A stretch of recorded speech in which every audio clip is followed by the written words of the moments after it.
하느님의 뜻에 관한 그 성경 본문이 생각보다는 그렇게 많지는 않습니다. 근데 신약에서 이 테살로니가 전서가 두 군데 나와요. 여기에 한 군데, 그러니까 기뻐하고 기도하고 감사하라는 것. 이것이 그리스도 예수님 안에서 살아가는 여러분들에게 바라시는 하느님의 뜻이라는 거가 있고, 요 바로 근처에 4장 3절 한번 볼까요? 하느님의 뜻은 바로 뭐라고요? 예. 그래서 하느님의 뜻이 이 한 군데, 그 앞에는 더 간단하게 거룩하게 되라는 거. 거룩하게 되기 위해서는 기뻐하고 기도하고 감사하는 이 생활이 되는 거겠죠. 그리고 이제 이것이 구약에서 지시하는 하느님의 뜻이거든요. 그건 뭐 조금 이따 우리 같이 그 레위기를 살펴보면서 확인을 하도록 하겠습니다.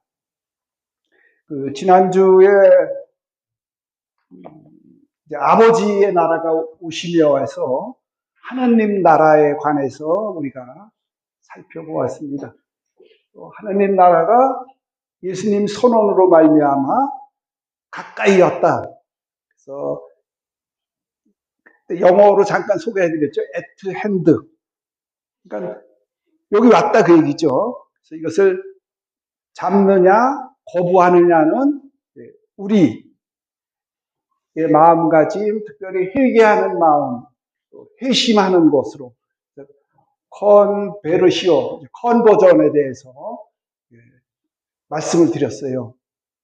그래서 이것은 단순히 지난 일을 후회하고 뉘우치고 그러는 마음뿐만 아니라 그거는 아주 작은 부분이고 좀 더 근본적인 것은 돌린다 그 뜻이죠. 마음을 내 뜻에서 하느님 뜻으로, 내 인생에서 하느님의 바라시는 뜻 안으로 돌리는 것이 회심이고, 이것이 하느님 나라 사는, 하느님 아버지 나라에 사는 관건이라고 말씀을 드렸습니다. 그래서 회심을 한 번에서 끝나는 것이 아니라 하루에도 몇 번씩 해야 된다고 말씀을 드렸습니다. 좀 회심 좀 해보셨나요? 지난주에? 굉장히 중요한 것 같아요. 우리 다 바쁘잖아요.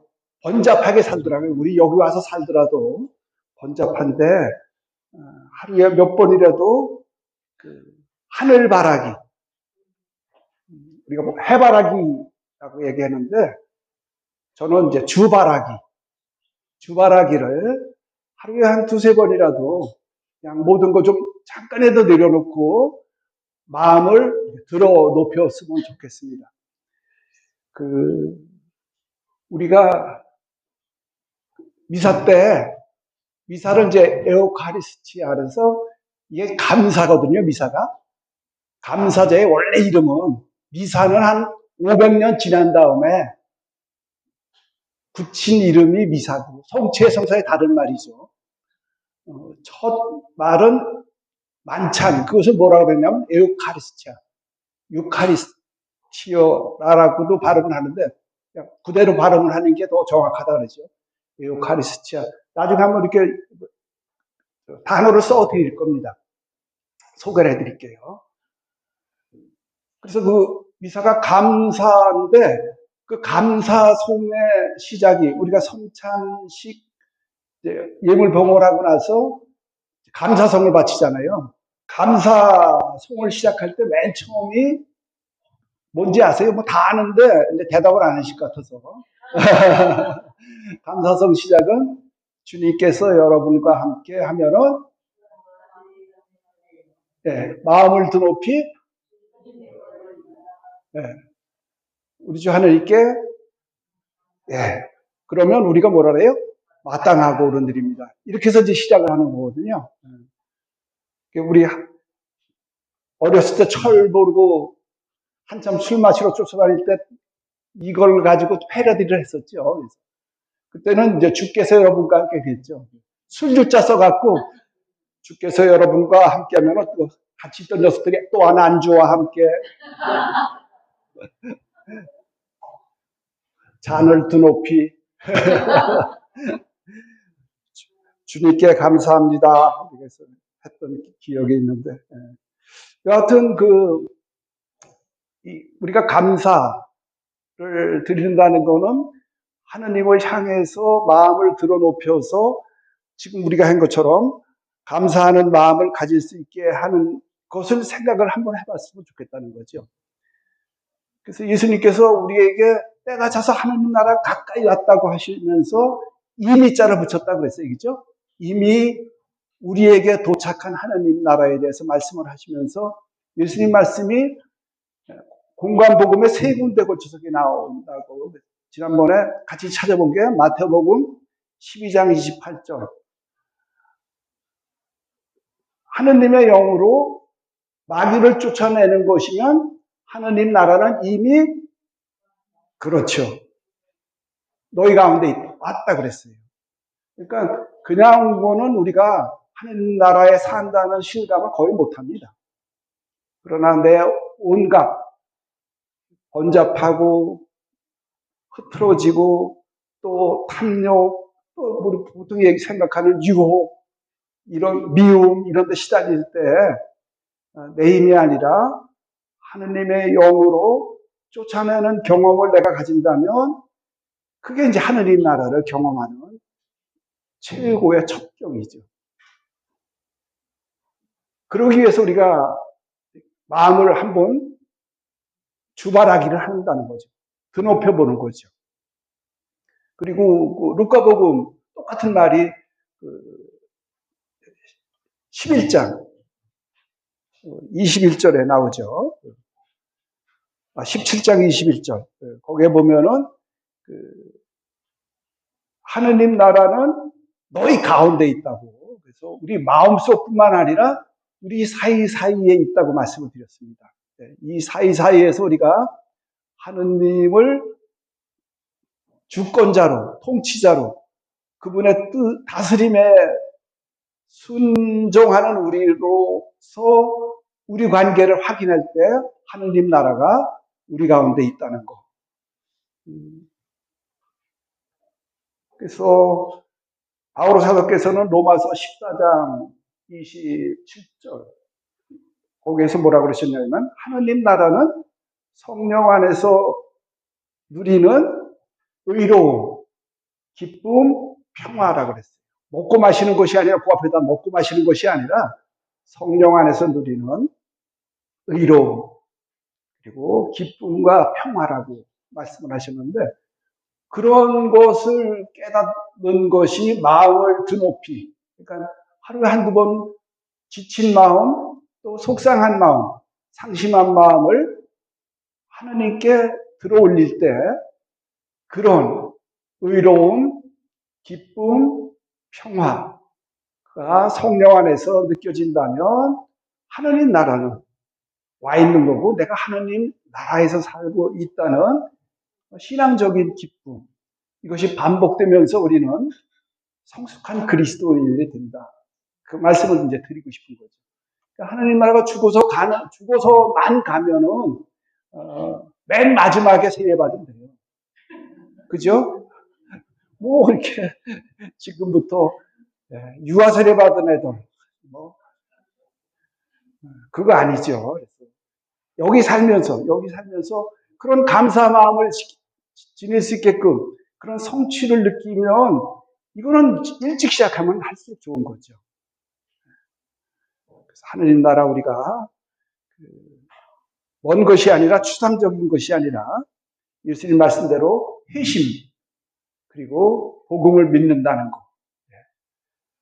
그 복음을 지난주에 두 가지가 있다 그랬죠. 예수님의 복음하고 바오로 사도의 복음이 다른데 근본적인 건 같지만 예수님의 복음은 하느님 나라가 여기 왔다는 것. 다음에 바오로 사도는 예수님께서 성경 말씀대로 순환하시고 죽으시고 부활하셨다는 것. 그래서 우리가 의롭게 됐다는 것. 다른 말로 구원받게 됐다는 것. 이것이 복음이라는 것. 이거를 말씀을 드렸습니다. 아버지의 나라가, 하느님 나라가, 그러니까 기도문 두 번째 청원이, 첫 번째가 하느님의 이름이 거룩히 빛나시오가 첫 번째고, 두 번째는 아버지 나라가 오시며라고 말씀드렸어요. 우리가 이 기도를 바치는 이유는 땅에서 자신의 나라를 세우는 유토피아를 지난주에 이렇게 좀 설명을 드렸는데, 그건 없는 나라라고 그랬어요. 그죠? 없다. 토포스, 장소, 없는 장소가 유토피아라고 그랬습니다. 그래서 그것은 인간 역사 안에서 다 패배했습니다. 그런 나라는 없다고 말씀을 드렸고, 그럼에도 불구하고 하느님의 나라가 아니라 자신을 세우기 위해서, 자신의 나라를 세우기 위해서 믿지 않는 사람들을 비신자, 그래서 비신자를 생각을 하면서 이 기도를 바쳐야 된다. 첫 번째는. 그러니까 비신자 누구누구에게 아버지 나라가 오시며 이런 지향으로 바쳐야 된다는 거죠. 이것은 똑같은 의미로서 뭐가 되냐면은 비신자 누가 예수님을 주님으로 모시게 하여 주십시오. 이런 뜻이거든요. 우리 이 기도 바칠 때 첫 번째로 비신자를 생각하는 우리가 되었으면 좋겠다는 말씀을 드리고요. 똑같이 냉담자도 마찬가지거든요. 하나님을 믿었지만 자신의 나라, 우리가 아버지 나라가 아니라 자신의 나라를 세우기 위해서 안 나오시는 분들이 냉담자라고 볼 수가 있다면, 아버지의 나라가 오시며 이 기도를 바칠 때 냉담자 누구에게 아버지 나라가 오게 해 주십시오. 다시 예수님을 주님으로 받아들이게 해 주십시오. 이런 기원을 담아서 이 기도를 바친다는 겁니다. 두 번째, 우리가 이 기도를 바친다는 것은 내 삶의 주도권을 하느님, 주체가 변화가 되는 게 이 기도라고 말씀드렸어요. 내 뜻이 아니라 하느님 뜻대로 산다는 것. 그래서 이 기도를 바칠 때 내가 하느님 다스림에 온통 맡기고 살게 해주십시오라는 기원을 담는다는 겁니다. 또 저에게 딴 사람이 아니라, 아까는 요 사람을 대상으로 하라는데, 두 번째는 다른 사람이 아니라 나에게 아버지 나라가 오게 해주십시오. 이런 기원을 담는다는 것. 더 솔직히 말씀드리면, 아버지, 제 나라가 끝장나게 해주십시오. 이런 기원을 담아서 우리가 이 기도를 바친다는 겁니다. 그냥 입술로서 바치는 기도가 아니라 이렇게 의미를 담아서 의미를 생각하면서 바치는 기도가 중요하다고 생각을 하고요. 그래서 필리피서 3장 20절, 이거는 뭐냐면은 하늘나라의 시민입니다. 우리 보고 이제 그러는 거죠. 바울 사도는 우리가 하늘나라의 시민이라는 거예요. 이 땅에 살지만 이미 하느님 나라의 시민으로 살게 해달라는 기원이 아버지 나라가 오시며 여기에 들어있다는 겁니다. 그래서 우리가 매일 이 기도 바칠 때 웰컴 아버지 나라, 이 마음으로 이 기도를 바쳐야 된다는 거죠. 또 하나는 묵시록, 지난번에 같이 살펴봤죠. 묵시록 21장 1절의 말씀, 새하늘 새땅. 그래서 이것을 한자로 쓰면은 신천지라고 말씀드렸어요. 전혀 다른 전혀 다른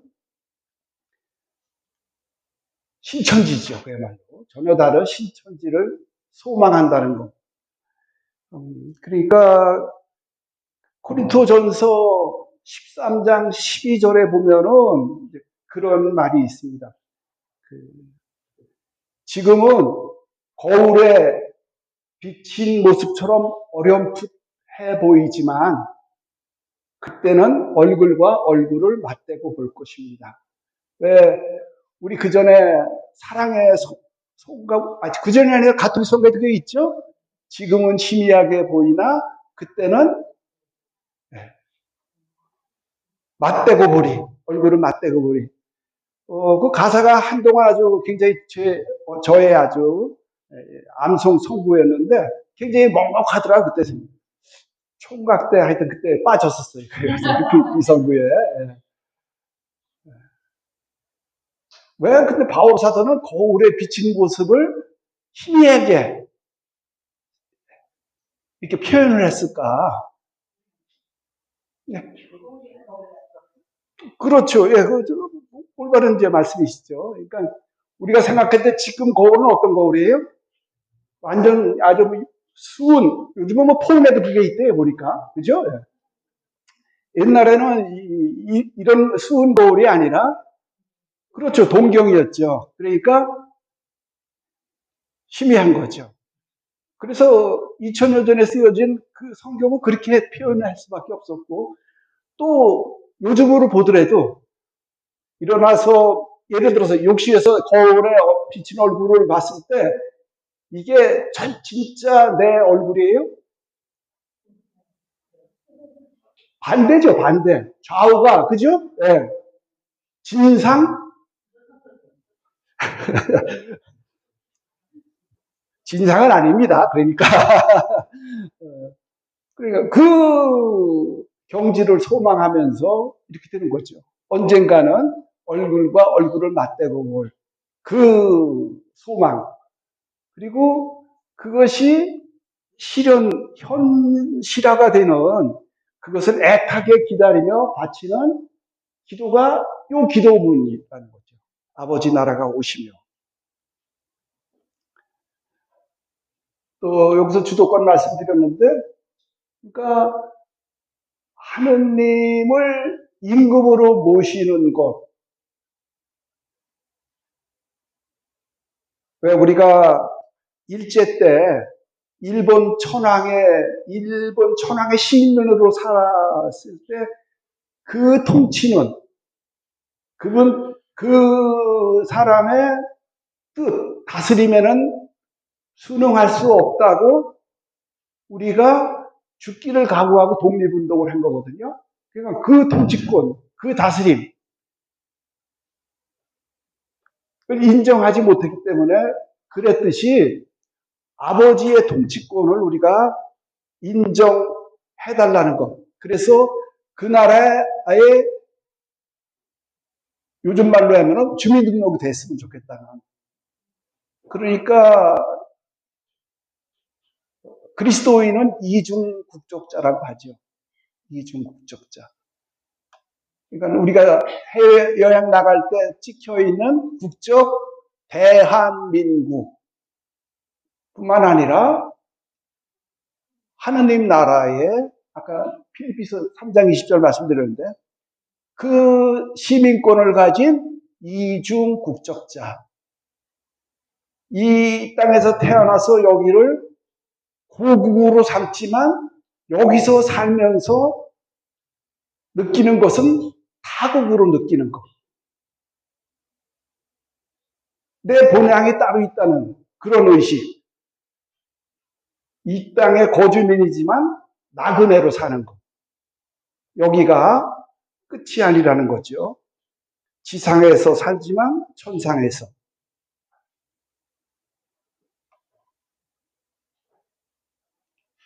그래서 같이 사는 사람들 사이에서 이중 국적자인 우리는 다른 사람이 이중 국적자라는 걸 알았으면 좋겠다는 거죠. 저도 15살까지 행성읍에서 살았잖아요. 그러니까 중학교까지 행성에서 마치고 나가서 살았는데 그 이후로 다시 여기 들어오기까지 한 45년 이상을 살았는데 또 불구하고 말투에서 가끔은 고향이 어디세요? 이렇게 물어봐요. 영동에 비해서 영서는 그래도 사투리가 덜한 편인데도 불구하고 그게 있습니다. 억양이 있고 그 다음에 단어의 고유함. 그래서 금방 소리보다는 고대. 아세요? 고대? 그게 이제 저는 강원도 고유의 사투리인 줄 알았더니 국어 사전에도 나오더라고요. 고대 없어졌어. 그러면 아는 사람이 고향이 어디세요? 그리고 딴 사람도 고향 사람임을 아는 게 그 전에 어디 터미널에서 어떤 분이 그냥 여행 가방을 막 뒤지면서 막 당황하더라고요. 그래서 왜 그러냐 그랬더니 요 세간에다가 돈을 넣었는데 없어졌다는 거예요. 세간. 여기 사람들은 세간이라고 사이 말씀드리고 싶은 것은 여기 살지만 하느님 나라의 언어가 드러나야 된다는 거죠. 그래서 수원교구의 김현 신부님이라고 젊으신 신부님인데 요새는 그 미사리 강변 성당인가 거기 계시는데 이 신부님 글에서 그게 있더라고요. 그런 걸 다른 사람이 알아차려야 되는데 예를 들어서 우리 아는 성당이 어느 한날 아침에 사라져 버렸어요. 그런데 아는 사람들이 아무도 몰라. 그러면 우리가 반성할 게 있다는 거죠. 있어도 그만, 없어도 그만. 그리고 너무 섭섭해서 왜 우리가 이렇게 있었는데 그거 없어진 걸 그게 몰라요? 그랬더니 당신들이 여기 있어갖고 우리가 덕을 본 게 요만큼도 없었습니다. 이런다는 거죠. 그럴 때 우리의 책임이 막중하다는 거죠. 그러니까 우리는 어쩌면 우리끼리만 그냥 지지고 볶고 살다가 여기서 있다가 또 헤어지고 끝 이렇게 되니까 아무런 영향력을 지역사회에 또 비신자들에게 보여주지 못한다는 것. 이거 생각을 하면서 아버지의 통치 아래, 아버지의 다스림 안에 끊임없이 살아야 된다는 것. 그래서 그 말투와 그 행동거지가 드러나야 된다는 그런 것을 생각을 하면서 우리가 아버지 나라가 오시며 라는 이런 기도 바쳐야 된다는 거죠. 우리가 잘 아는 그 박목월 시인의 나그네인가? 제목이 뭐죠? 강나루 건너서 길바퀴를 구름에 달 가듯이 가는 나그네. 또 뭐죠? 바로바로 막히네. 길은 애줄기 남도 300리. 술 있는 마을마다 가장 좋아하는 그 구절이죠. 술 있는 마을마다 타는 저녁놀. 구름에 달 가듯이 가는 나그네. 그래서 여기서 말씀드리고 싶은 것은 우리가 세상 안에 살지만 구름에 달 가듯이. 그러니까 이렇게 보면은 구름하고 달이 같이 있어서 굉장히 얽히고 부딪히고 그럴 것 같은데 구름에 달 가득. 그죠? 그냥 지나간다 그 얘기죠. 그래서 우리도 세상 안에 살아서 얽히고 부딪힐 것 같지만 우리의 갈 길을 가는 것. 그래서 그 가는 길은 외줄기, 좁은 길이죠. 길은 외줄기. 거기밖에 갈 길이 없습니다, 우리는. 남도 300리를. 그러니까 물질에 얽매이지 않고 언제든지 놓고서 후를 떠날 수 있는 영적 자유를 누리는 나그네로서 살았으면 좋겠다는 거예요. 하늘 시민은 이제 그런 거죠. 그래서 우리가 이 기도 바칠 때 이런 것을 잊지 않았으면 좋겠습니다. 그래서 이 기도는 아버지의 나라가 오시면은 이 기원으로 끝나는 것이 아니라, 아유, 아버지 이제 알아서 해주십시오 오셔갖고 이게 아니라 우리의 결단을, 아버지 나라를 이룩하는데 조금이라도 도움이 되는, 이사에서 6장 8절 이하에 보면 이제 그런 게 있잖아요. 제가 있지 않습니까? 저를 보내소서. 이 결단을 우리가 하는 기도문이 바로 이 기도문이라는 겁니다. 지난주에도 말씀드렸습니다만, 이렇게 하기 위해서는 이 세상이 정말 편하고 떠나기 싫어하는 이런 행복한 곳이라면 이 기도 바치는 것은 굉장히 위험하다는 거죠. 그거 다 버리고 가야 되니까. 네. 그래서 위험한 기도, 불온한 기도, 주님의 기도, 그런데 내 나라를 떠나지 않으면 하나님 나라에 들어갈 수 없다는 거. 이거는 우리가 이 기도를 바치면서 되새겨야 되고, 그래서 매일 몇 번이라도 바쳐야 되는 기도가 바로 주님의 기도라는 거 말씀을 드리고 싶습니다. 그래서 이제 세 번째 기도가 기원이 나옵니다. 청원이. 아버지를 거룩히 빛나시며 아버지의 나라가 오시며 그 다음에 아버지의 뜻이 하늘에서 같이 땅에서도 이루어지소서, 이렇게 되는데, 아버지의 뜻, 하나님의 뜻이죠. 하나님의 뜻은, 지금 나에게 있어 하나님의 뜻은 뭐라고 생각하세요? 오늘을 살아가는 여러분에게 바라시는 하나님의 뜻은 가장 고민할 거 없잖아요. 우선 모범답안으로서 시작해서 기도 테살로니가 전서 거기 나온 것처럼, 네, 기뻐하고 기도하고 감사하는 삶. 근데 그건 너무 모범답안이고, 우리가 하나님 뜻하면은 참 잘하는 것 같은데도 당황스럽죠. 이 복잡한 세상을 살아가는 우리에게 하나님의 뜻이 뭔가, 또 하나님의 뜻을 해드리기 위해서 내가 할 거 뭔가, 하나님은 또 나에게 뭘 바라시는가. 이래서 하나님의 뜻을 힘들게 생각하시는 분이 있는가 하면, 또 반대로 이게 신앙 언어로서는 너무 일반화가 떠 있어요. 개인적이 됐고 주관적이 됐어요. 그래서 이것도 하나님의 뜻, 저것도 하나님의 뜻. 그래서 하나님의 뜻을 다 갖다 붙이는 경우가 있습니다. 그래서 오늘 신학장 그랬죠. 모든 것이 하나님의 뜻이라면 하나님의 뜻은 없다. 그러니까 우리가 이 주님의 기도를 공부하면서 정말 하나님의 뜻은 정확히 뭔가를 우선 성경을 통해서 살펴보고, 그리고 성경으로만 우리의 삶에 적용하기 위해서는 어려움이 좀 있거든요. 분명한 것은 우리 삶 안에서 하나님의 뜻을 구해야 될 때가 있거든요. 좀 오래된 얘기긴 한데, 그 신부님이 되기 위해서 신학교에서 공부하는 학생들을 뭐라고 우리가 보통 불러요? 박사님 그러죠? 이분들이 기숙사 생활하다가 방학 때가 되면, 지금 방학했겠네, 벌써 6월 중순이니까 고향집으로 가죠. 그러면 요즘이야 뭐 부모님들이 차들이 다 있어갖고 방학 그러니까 그 종강미사라 그래요. 종강미사가 끝나고 나면 차들이 많이 와요.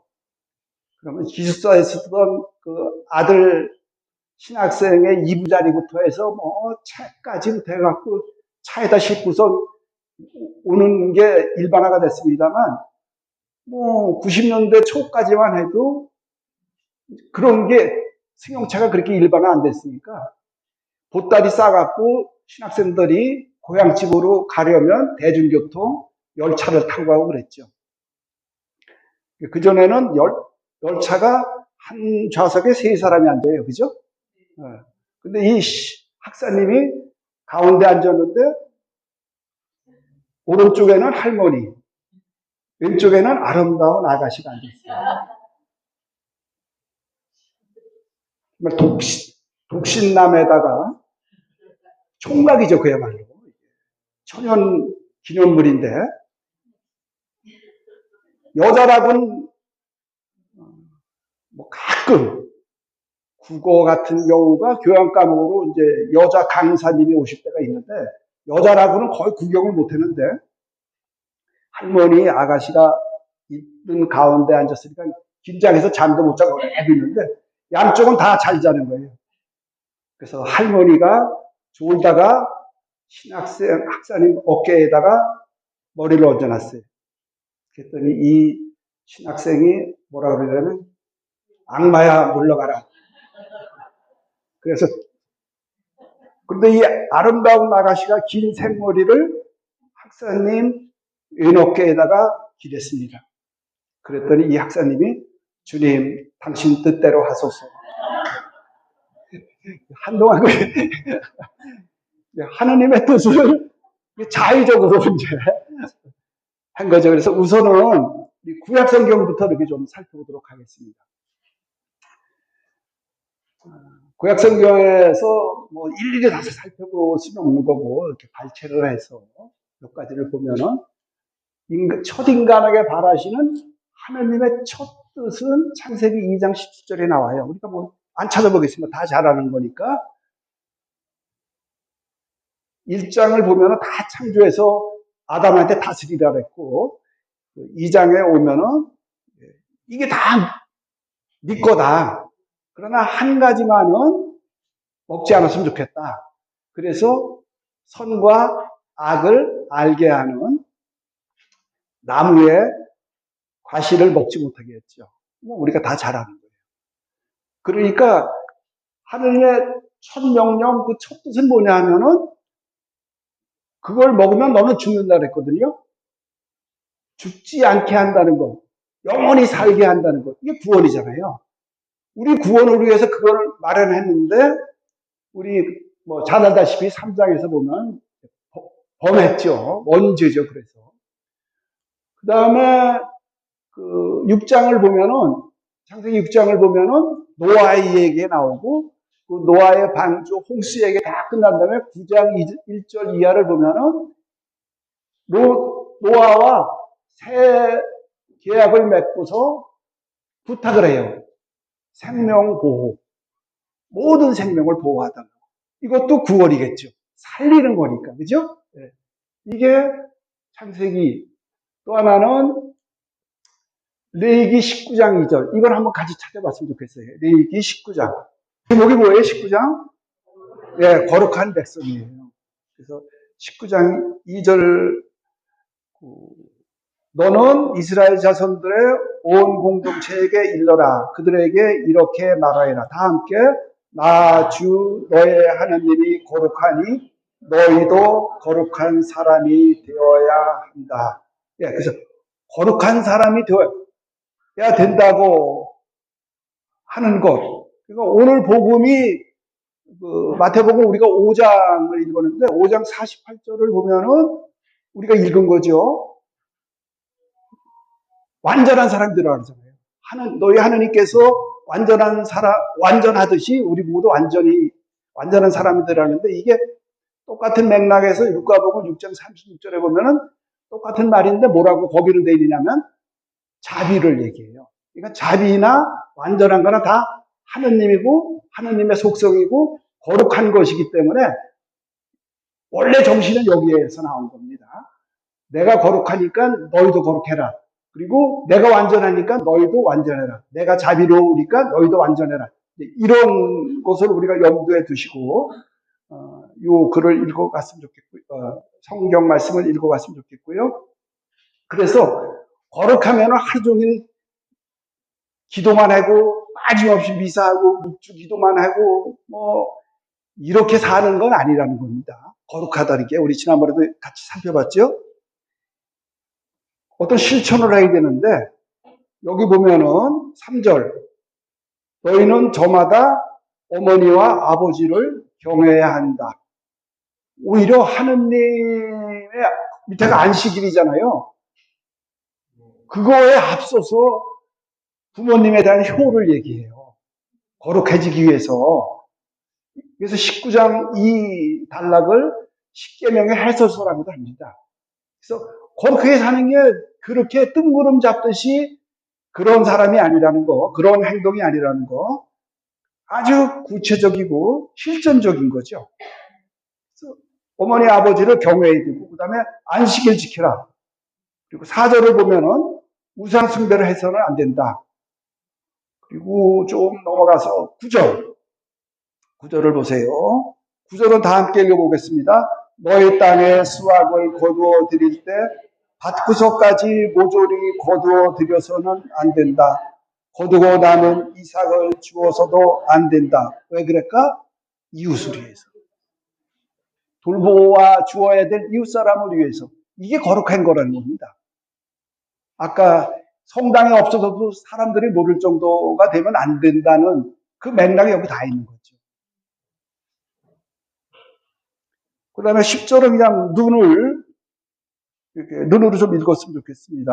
제가 읽겠습니다. 너희 포도를 남김없이 따드려서도는 안 되고, 포도밭에 떨어진 포도를 주어서도 안 된다. 그것들을 가난하니 이방인을 위하여 남겨두어야 한다. 그리고 13절. 다 함께 너희는 이웃을 억눌러서는 안 된다. 이웃 것을 빼앗아서는 안 된다. 너희는 품팔이꾼의 품삯을 다음날 아침까지 가지고 있어서는 안 된다. 예. 그리고 그 밑에는 이제 뒷담화하지 말라 그러는 건데. 예. 이게 다 거룩한 실천 사항입니다. 16절. 또 나오네, 이거 뒷담화. 16절. 예. 너희는 중상하러 돌아다녀서는 안 된다. 너희 이웃의 생명을 걸고 나서서는 안 된다. 나는 주님이다. 예. 그러니까 뒷담화 하더라도 어서 해야 돼요. 그래서 잠언 같은 데 보면은 또 이렇게 하지 말래요. 개한테도 하지 말라 그럽니다. 그러니까 개도 들어요. 그러니까 하지 말라는 겁니다. 또 17절. 너희는 마음속으로 형제를 묘해서는 안 된다. 동족의 잘못을 서슴없이 꾸짖어야 한다. 그래야 너희가 사람 때문에 죄를 짊어지지 않는다. 또 18절 너희는 동포에게 안갚아하거나 앙심을 품어서는 안 된다. 이제 유명한 말이 여기 나오죠. 이웃을 너 자신처럼 사랑해야 한다. 나는 주님이다. 예, 이것이 하나님의 뜻이라는 겁니다. 이것이 지금까지 읽었던 19장 2절에서부터 쭉 나오는 것. 그 뒤로 세 측은 우리가 돌아가서 읽으시면 좋겠고요. 여하튼 거룩한 것은 그런 실천적인 거라는 거 말씀드리고요. 또 이래서 광야를 지내서 40년 만에 가나안 땅에 도착했을 때 이스라엘 사람들에게 내리신 하나님의 뜻은 십계명입니다. 탈출기 20장에 나오죠. 지난주에도 말씀드렸지만 이것을 율법이라고 그랬는데 십계명을 또 그쪽 히브리 말은 토라라고도 하죠. 이것을 율법학자들은 610계명을 613가지 계명으로 또 분류를 했습니다. 그래서 하지 말아라가 약 한 360개가 되고 해야 된다가 한 270개 정도가 된다고 보통 얘기를 하는데 이것을 예수님께서는 하나로 한 구절로 말씀을 하셨습니다. 마태복음 7장 12절. 남이 너에게 해주기를 바라는 그대로 남에게 해주라는 거. 이것을 하느님의 뜻이 구약 성경에 나온 것을 살펴봤고요. 신약 성경은 이거는 꼭 한번 같이 찾아봐야 됩니다. 에베소서 1장 4절. 이게 그전에는 좀 새로 2007년에 우리가 지금 가지고 계신 성경에 나온 거고, 그전에 공동 번역이 있을 때는 이게 이제 에베소서라고 그랬죠. 네, 그래서 불임 여성들이 반드시 읽어야 되는 이제 성경 에베소서 이렇게. 주일학교도 요새는 가장 싫어한다죠. 에페소서 그래갖고.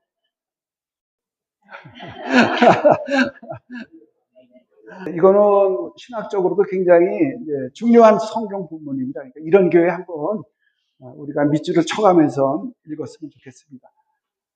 특별히 4절부터 11절까지를 큰 소리로 일단 통독을 하겠습니다.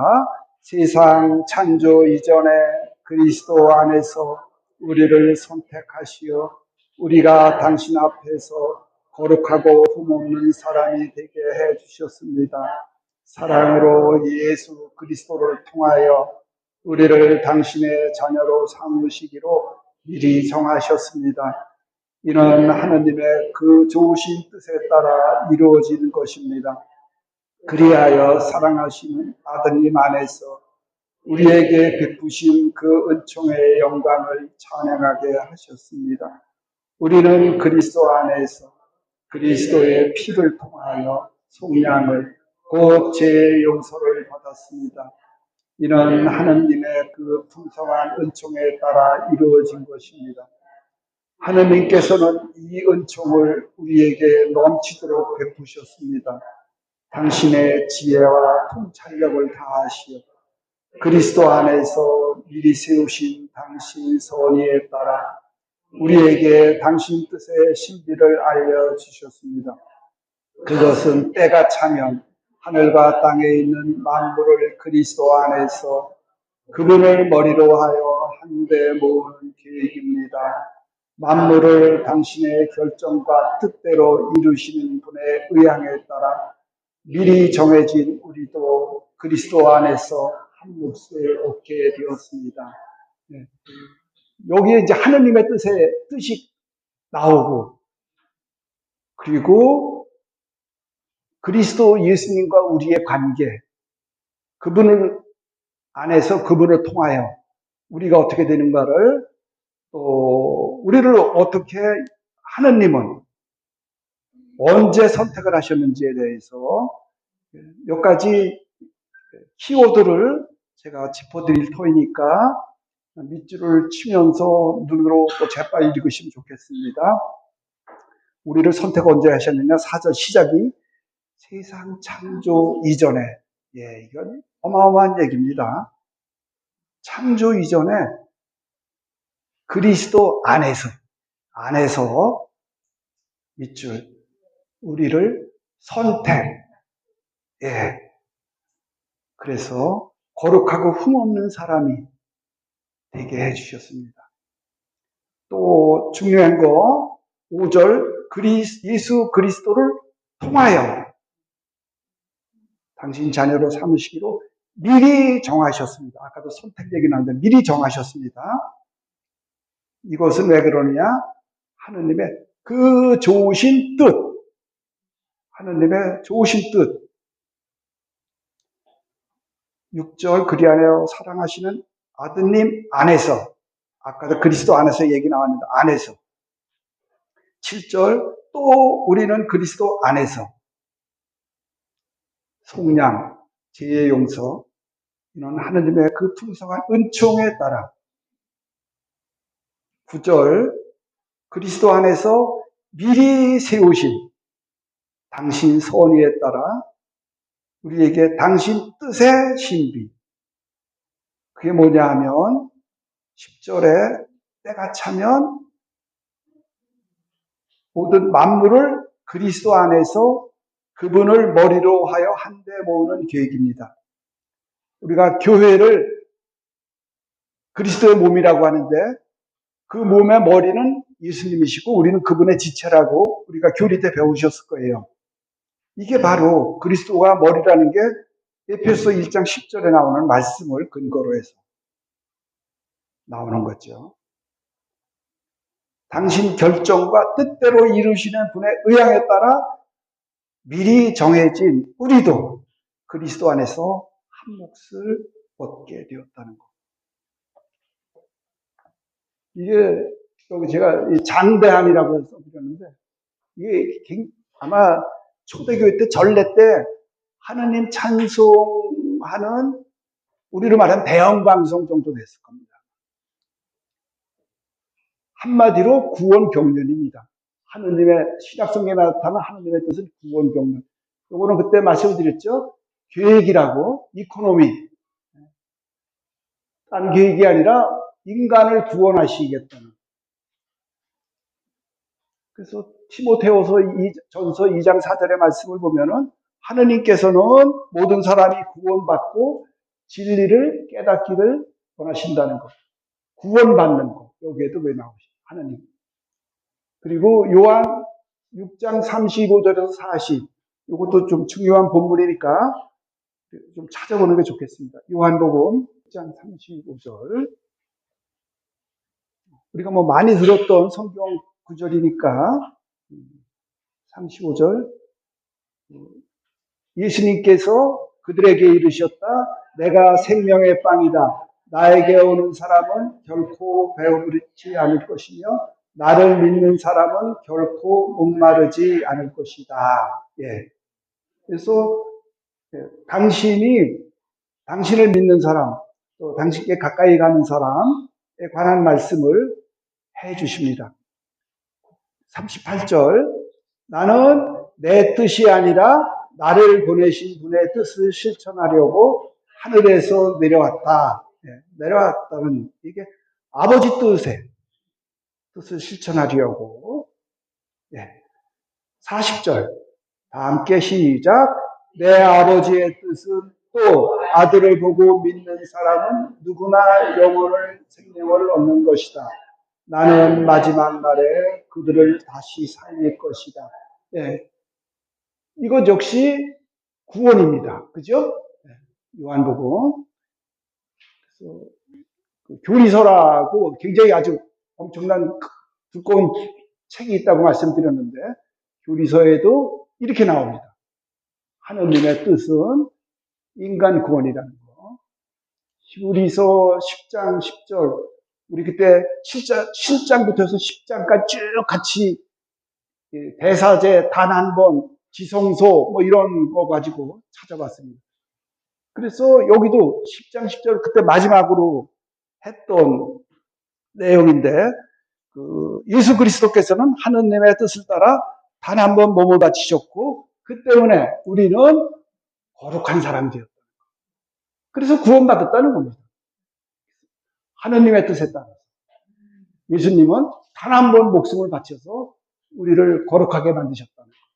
이게 신약 성경에 나타난 하느님의 뜻이라고 제가 한번 정리를 해봤습니다. 예수님은 좀 더 쉽게 뭐라고 말씀하셨느냐면 요즘에 지금 산상수훈을 우리가 계속 읽고 있는데 산상수훈 마지막 장 7장 21절에서 요 앞에 걸 제가 뺐는데 너희가 주님 주님 한다고 다 하늘나라에 들어가는 것이 아니다. 하늘에 계신 내 아버지의 뜻을 실행해야 여기에 들어간다고 했습니다. 그래서 이 아버지의 뜻을 실행하는 것 결국 살펴봤던 그런 내용들 지금까지가 우리가 테살로니가 전서부터 쭉 살펴봤던 그 아버지의 뜻 그냥 단순화된 단어 한 가지라면 거룩하게 되는 것 그걸 실행해야 우리가 하느님 나라에 들어간다는 거 그것이 아버지 뜻이라고 말씀을 하셨습니다. 근데 하느님 뜻을 우리가 살펴보고 있는데 인간이 하느님의 모상이라고 우리가 보통 얘기를 하죠. 그래서 라틴 말로 이제 이마고 데이 하느님의 영어로 하면 이제 이미지죠. 이미지 오브 갓. 우리 인간을 이제 그렇게 얘기를 하는데 그렇게 이미지라고도 하고 이제 아이콘 우리가 이콘이라고 합니다. 이제 아이콘이라고 보통 요즘 하는데 아이콘은 형상, 모상 이런 뜻이거든요. 하느님의 형상, 하느님의 모상. 우리가 그래서 서로 거룩한 거거든요. 귀중한 거고. 하느님의 모상 세 가지가 뭐냐? 왜 인간이 하느님의 모상이냐? 세 가지가 있는데 그것은 그때 한 번은 설명을 드렸습니다. 인간은 이성을 가지고 있어요. 인간은 영을 가지고 있습니다. 세상의 모든 피조물이 혼을 가지고 있어요. 다 혼을 가지고 있는데 인간만이 영혼을 가지고 있어요. 영을 우리 인간이 가지고 있습니다. 그래서 성령하고 하느님의 영하고 우리가 커뮤니케이션이 된다고 말씀을 드렸고, 이래서 우리가 기도가 가능하다고 말씀을 드렸어요. 마지막으로 인간은 자유의지를 갖고 있다고. 자유의지는 내가 할 수도 있고 하지도 않을 수 있다. 뭐에 대해서? 본능에 의해서 움직이는 거 말고 본능을 거슬러서 참을 것 참고 아니면 할 것 하는 거. 이게 자유의지라고 말씀드렸어요. 그래서 하느님만이 자유의지, 하느님만이 뛰어난 이성, 하느님이 영 존재이기 때문에 하느님이신데 그 세 가지를 우리가 갖고 있기 때문에 우리도 하느님의 모상이라고 그러는 거거든요. 하느님은 아니지만 하느님의 모상. 그래서 우리가 신부님 미사 때 복사들이 그러니까 우리 예배봉을 할 때 그 성합에 들은 빵은 남자가 들고 자매님들 뭘 들고 나가요? 주스가 아닙니다. 주수, 포도주와 물을. 그래서 이걸 갖다 바치죠. 그러면 신부님이 성찬 전례를 하시면서 그 성장에다가 그 주스를 섞는 거예요. 그죠? 포도주, 물을 섞습니다. 그럴 때 바치는 기도문이 있거든요. 맨 미사에 나옵니다. 근데 되게 우린 다 잘 알기 때문에 그거 들여다보도 않죠. 거기 보면은 인성을 취하신 그리스도의 신성에 저희도 참여하게 쓰기 됩니다. 그 물과 술을 섞는 것은 폭탄주 만드는 게 아닙니다. 인성과 신성을 이렇게 하나로 취하신 예수님의 몸을 의미하기 때문에 그 섞는 거거든요. 그래서 우리도 그 순간에 복사가 갖다 바치거나 아니면 평일 미사 때는 신부님이 혼자 하시는 그 순간에 인성을 취하신 예수님의 신성에 우리도 참여하게 되는 그런 마음을 잊지 않고 한번 쳐다봤으면 좋겠습니다. 네. 여하튼 인간의 자유의지가 하느님 닮은 모상의 한 부분인데 이 자유의지를 제대로 써야 되는데 우리가 자유의지를 제대로 못 써요. 아까 창세기 말씀을 드렸습니다만 아담과 하와가 자유의지를 따먹은 거거든요. 자유의지가 없었으면 그냥 안 따먹었을 거예요. 동물들처럼 길을 쫙 들여놨으면.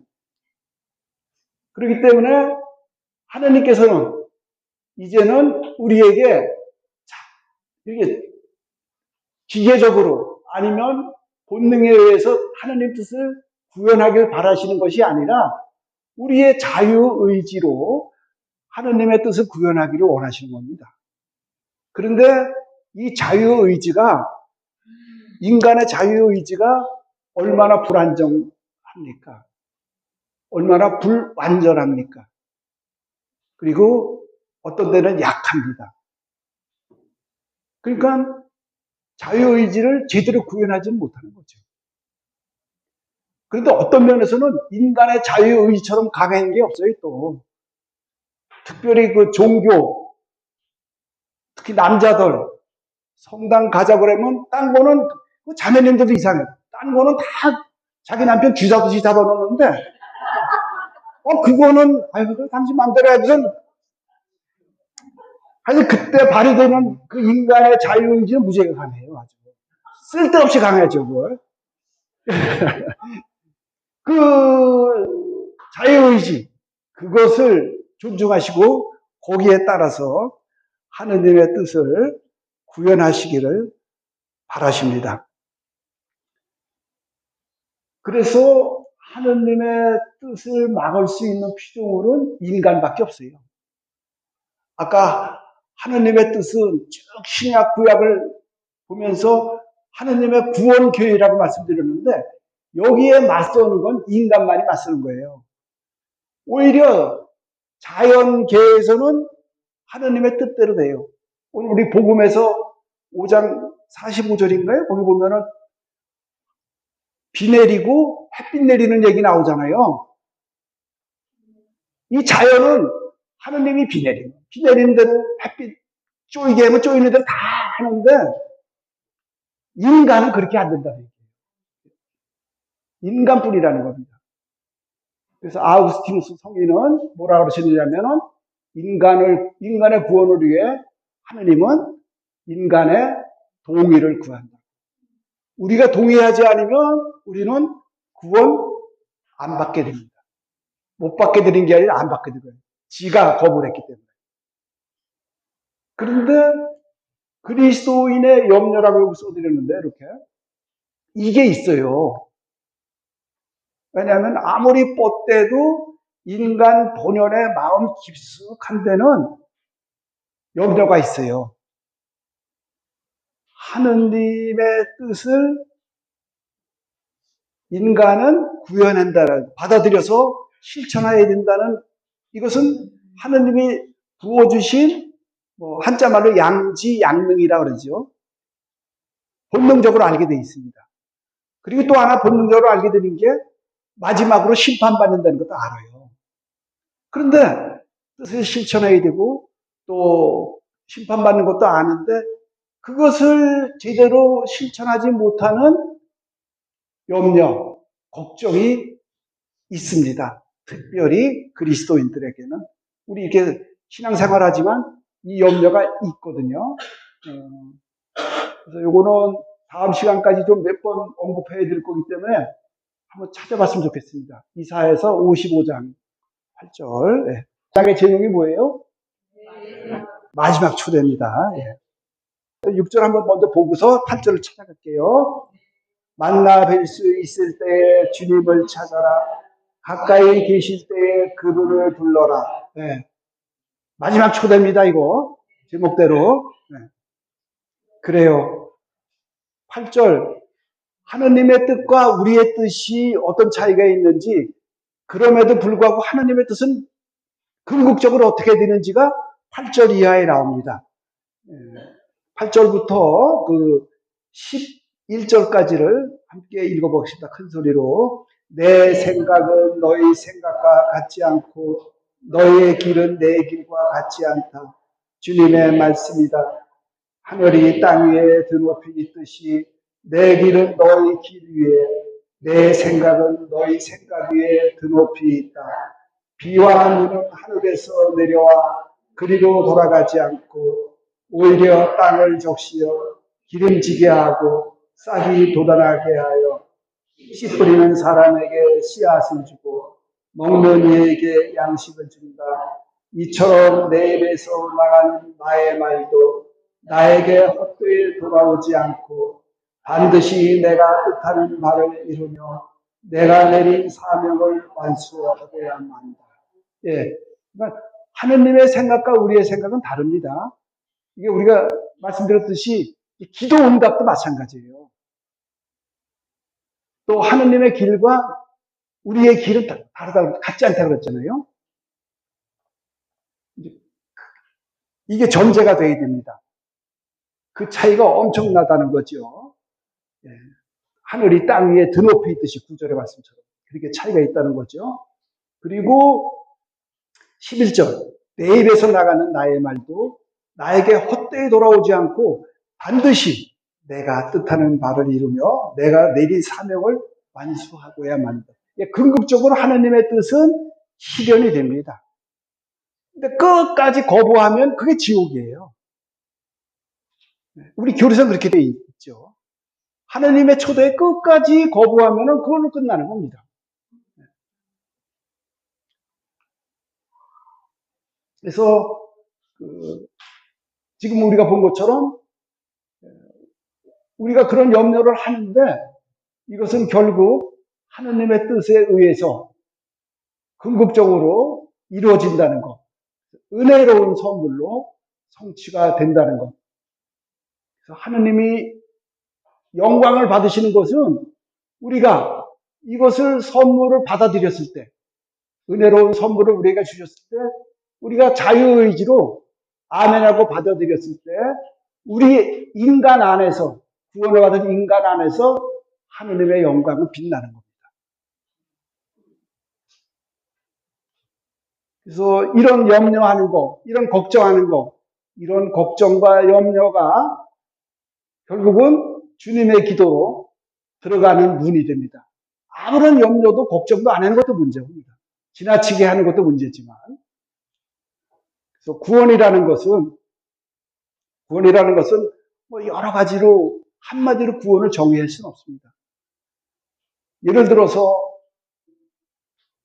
풍으로 한쪽 다리, 한쪽 팔을 못 쓰는 사람에게 구원은 그 다리와 팔이 정상이 되는 게 구원이겠죠.